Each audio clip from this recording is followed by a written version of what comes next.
So yun, what's up mga tropa. Meron na naman tayo ditong M3 Musole 125. So yan, kahihila lang to kanina mga tropa. At sobrang ingay daw nung panggilid nito. Yan. So kinalas ko lang naman yung air filter nito. So start natin.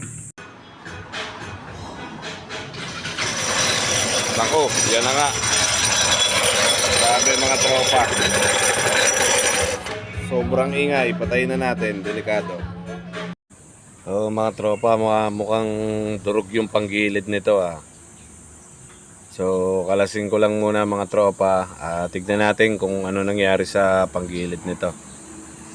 Mukhang malaki-laking gastos ni customer dito So check natin, possible to mga tropa ay basag ang drive phase nito or pulley. So ito na yung moment of truth. Ayan ako mga tropa, ang tindi. So yan, durog yung belt, pumulupot na sa loob. Naubos na. Kumapit na dito sa torque drive niya mga tropa. Saka ito yung masaklap dyan, yung drive phase niya nabasag. Siguro sa higpit nito ng pagkakahapit ng bolt. Possible yun, pwedeng ganun yun. Ayan, so kalasin ko muna ito mga tropa. Tignan natin, sana hindi nagkatama yung spline nung sigunyal niya. Kasi wala naman nagre-repair dito sa lugar namin ng spline nito, saka yung thread. So check lang natin mga tropa. Bunutin ko lang yung pulley set at saka yung torque drive niya. So masakit-sakit din to. Sana lang hindi nadama yung sa sigunyal niya.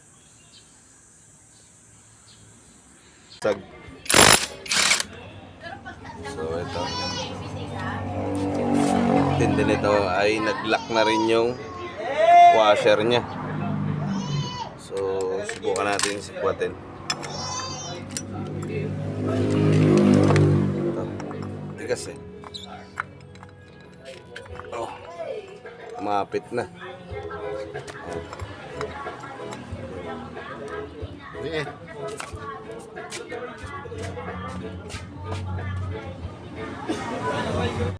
So yan na mga tropa, natanggal ko na yung drive phase nya. Wow, so grabing wasak na ito. Butas na. Ang masaklap dito mga tropa, ang tindi ng gastos dito. Ayan, yung pinaka thread nung sigunyal natin mga tropa, tinamaan. Ayan naubos. So sakit gastos talaga nito. So papalit tayo ng sigunyal nito. Kasi wala naman nagte-thread nito, tsaka ubos na lumalim siya. Ayan. Kasi ito yung belt, putol din. Ayan. So ito na ngayon yung itsura niyan. Balata na yung belt mga tropa. So ito yung mangyayari pagka bihira kayo magpa CVT cleaning mga tropa. Ayan, kaya nangyari. Ayan.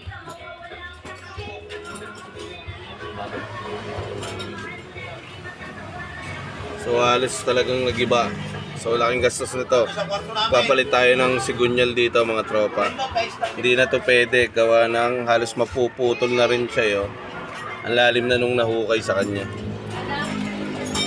So kailangan, kasi naka-maintenance kayo, lagi kayo magpapa-CVT cleaning. So depende na yon sa binabiyahe nyo daily. Siguro pwede kayong magpa-CVT cleaning every 3 months.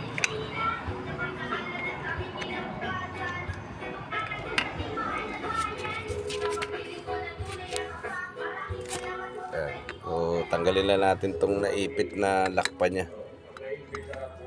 Hindi na lumabas nag-stack up na lahat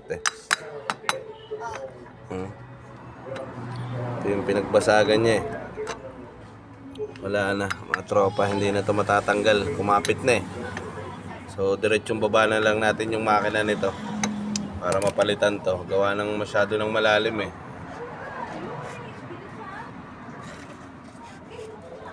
So yun na lang mga tropa, update ko kayo pagka binaklas na natin to. So kalasin muna natin yung chassis niya, yung flarings at saka paghiwalay natin.